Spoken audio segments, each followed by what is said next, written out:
venue for the Grand Prix of Europe, and by far the hottest. Round 8 of the Formula One World Championship in 2012. Never mind the quality, feel the width so far. 7 different winners in the first 7 races.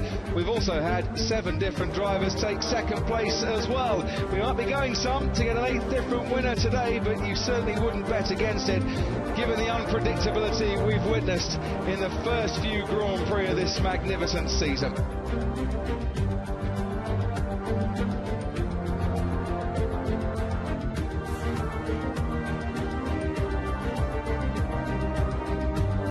One DRS zone for this Grand Prix of Europe this time out, and it's been lengthened by 120 metres. The detection zone, to see if you're within a second of the car in front, comes just before turn 8.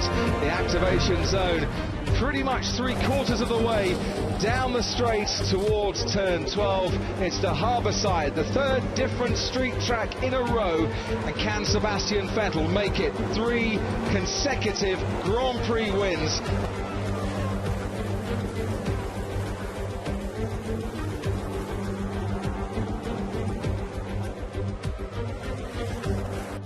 Here are the dry tyres then, the C4, the C3 and the C2 as ever. Red is soft, medium is yellow and hard is white. But look at those wet weather and intermediate tyres. We're going to need those to start this race.